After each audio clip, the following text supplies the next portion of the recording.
Ya, selamat datang di mata kuliah Jaringan Komunikasi dan Data. Pada modul ini merupakan modul lanjutan dari pembahasan sebelumnya.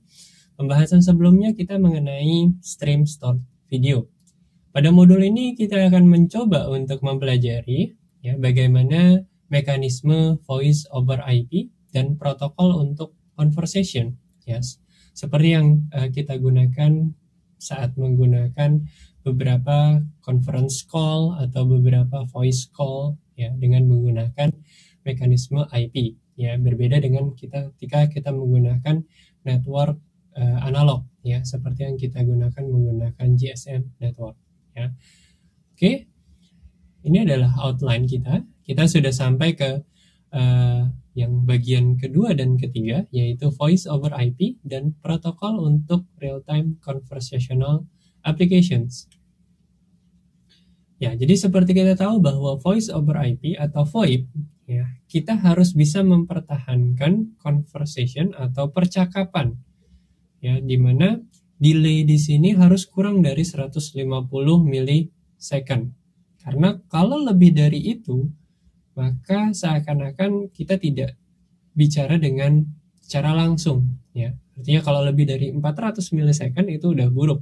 Ya, mungkin kita pernah mengalami ketika kita mengangkat telepon dan telepon kita akan memiliki delay. Biasanya ini adalah telepon digital. Digital itu artinya ketika kita menggunakan beberapa aplikasi-aplikasi untuk menelepon ya, entah itu WhatsApp, Telegram, Signal ya, atau Facebook Call ya, atau beberapa aplikasi-aplikasi yang untuk conversation. Dan itu terkadang sangat mengganggu ketika delay-nya itu sangat tinggi. Ketika kita ngomong halo apa kabar, maka 400 milisecond baru diterima. Ya, otomatis kan apa yang disampaikan itu semacam tidak secara direct. Ya, itulah permasalahan yang sering terjadi. Tapi kalau kurang dari 150 milisecond itu cukup baik. Ya. Jadi tantangannya adalah di situ. Mungkin bitnya atau paketnya tidak terlalu besar, tapi bagaimana kita bisa mempertahankan voice kita agar bisa sampai ke pihak pendengar dengan cepat. Ya, cepat itu dalam artian delay-nya yang kecil. Nah, di sini karakteristiknya adalah biasanya dia terdiri dari 64 kilobit per second, kecil rate-nya. Terus terdiri dari 20 milisecond chunk pada rate 8 kilobyte per second. Ya, jadi ada 160 bytes data. Nah, jadi setiap 20 milisecond 20 milisecond. Dan di sini di-encapsulate dalam bentuk UDP atau TCP. Tapi biasanya akan digunakan UDP karena kita membutuhkan di sini delay yang minimal. Sedangkan kalau TCP kita ingin membutuhkan suatu data yang artinya tidak terinterrupt atau tetap stabil, ya itu adalah TCP. Kalau UDP kita ingin kecepatan di sini. Nah, di sini juga aplikasi akan selalu mengirimkan segmen ke dalam soket setiap 20 milisecond. Ya.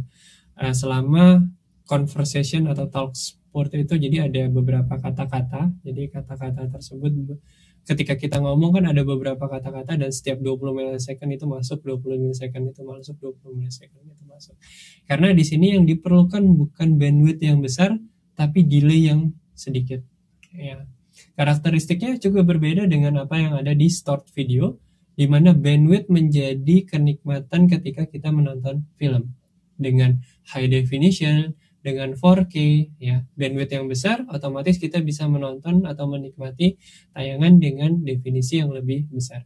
Kalau di sini yang lebih diutamakan adalah kecepatan dalam melakukan transfernya dengan bit yang kecil ya, karena kita berbicara tidak besar ya. Jadi setiap 20 milisecond diambil datanya, 20 milisecond diambil datanya, 20 milisecond ambil data di buffer, masukin ke network, sampaikan ke pendengar, masukin ke network, sampaikan pendengar, masukin ke network, sampaikan pendengar. Jadi notionnya agak berbeda dari yang ada di dalam video stored ya, stored video. Bagaimana melakukan streaming menggunakan stored video. Jadi di sini lebih diutamakan kecepatan delay yang sedikit ya. Nah, di sini kalau kita lihat protokol untuk real-time conversational applications itu ada beberapa. Namanya yang pertama adalah RTP atau Real-Time Transport Protocol, di mana RTP ini berada di atas UDP. Ya, atas itu artinya dia menggunakan transport layer-nya encapsulate di dalam UDP segmen. Ya, seperti kita tahu bahwa UDP itu memiliki kelebihan, dia tidak melakukan handshaking. Ketika dia dapat data langsung lempar ke network, ditujukan ke yang bersangkutan. Namun memang kurang reliable, tapi kecepatan yang diperlukan di sini. Ya, oleh karena itu dia menggunakan namanya UDP. Nah, di sini RTP paket itu ada namanya payload identification, packet sequence numbering, dan ada time stamping. Ya, jadi di sini transport layer yang digunakan adalah RTP atau UDP. Ya, jadi dia berada di layer UDP atau mengutilisasi transport layer UDP. Dan dia ada namanya port number, IP address, payload, packet sequence, dan time stamp. Nah, di sini contohnya adalah kita mencoba untuk mengirimkan 60 kilobit per second PCM encoded voice over, ya. Jadi encodingnya PCM, ya, voice over melalui real time protocol, ya. Jadi dia akan mengirimkan atau bisa dibilang setiap 20 milisecond di dalam chunk, jadi 160 byte, ya, di dalam chunk. Terus audio chunk ditambah RTP header, ya, di encapsulate ke dalam UDP. Jadi dia akan membagi-bagi itu ke dalam bentuk chunk setiap 20 milisecond. Jadi 20 milisecond itu 8 kilobyte, ya. Jadi 20 kali 8 ada 160 byte. Nah, di sini juga RTP header akan mengindicate atau memberitahu, ya, tipe dari audio encoding yang dipakai agar yang diterima oleh receiver juga memakai encoding yang sama. Jadi di sini RTP header juga ada sequence number dan timestamp. Nah, di sini tidak ada quality of service guarantee. Ya, artinya kita berusaha secepat mungkin agar data atau suara kita itu bisa sampai. Kalau kecepatan suara kita tidak cepat sampai ke pendengar, otomatis itu bukan suatu hal yang direct atau bukan real time. Artinya kita bukan namanya conversation, bukan percakapan. Itu kayak kita merekam, kirim rekaman, kita rekam, kirim rekaman. Ya, jadi delaynya harus sangat sedikit. Ya, jadi tantangannya berbeda dengan yang video store. Dan ada juga yang namanya di sini protokolnya namanya Session Initiation Protocol atau SIP. Ya. Visinya di sini adalah kita memiliki identifier. Jadi ini mirip seperti SMTP atau POP di dalam email, ya. Jadi dia diidentifikasi dengan nama atau email dibandingkan dengan phone number, ya. Jadi dia diinisialisasi by email. Jadi ada semacam servernya, yang servernya tersebut dia punya identifier dari email. Sama seperti email juga, email kan ada email servernya seperti email UI, email Google, ada server emailnya. Server email akan berkomunikasi dengan server email yang lain, ya. Jadi server email saling berkomunikasi untuk mengirimkan datanya. Jadi antar servernya yang berkomunikasi. Mirip seperti ini juga, saling berkomunikasi menggunakan server. Nah, jadi di sini mekanismenya adalah, ya, dia melakukan call setup, ya. Dia meng-establish connection, determine current IP address, ya. Terus di sini ada media stream, ya. Kalau kita lihat gambarannya seperti ini. Dia pertama menggunakan message dulu di sini, ya. Dia menginvite Bob, ya, dengan IP address 193 atau server addressnya di sana. Terus di sini. Lalu lewat port 5080, ya, dia menggunakan ACK, ya, di acknowledge, ya. Setelah dan di acknowledge, baru dia mengirimkan atau bisa dibilang melakukan stream di dalam sini, ya. Itulah gambaran setting up call. Nah, di sini ketika yang di sebelah sana tidak memiliki encoder yang sama, ya, jadi makanya dia akan mereject paket tersebut, ya, atau reject setup call yang diberikan, ya. Ya, jadi karena mungkin encodernya tidak ada di dalam komputernya Bob misalnya. Nah, ini adalah salah satu contoh SIP message, ya. Jadi dia invite di sini melakukan darinya dari siapa, ya. Jadi dari bisa diidentifikasi menggunakan mirip seperti message yang ada di email pertama kali. Jadi ini baru message-nya, ya, baru inisialisasi message-nya. Jadi call ID misalnya ini adalah ini, terus application SDP, ya. Ya, jadi ini adalah message-nya. Dan dia menggunakan name translation atau DNS dan user location yang seperti kita pelajari sebelumnya. Ya. Dan ada yang namanya SIP registrar, ya. Jadi dia sebagai jembatan klien sends SIP register message to Bob's registrar server, ya.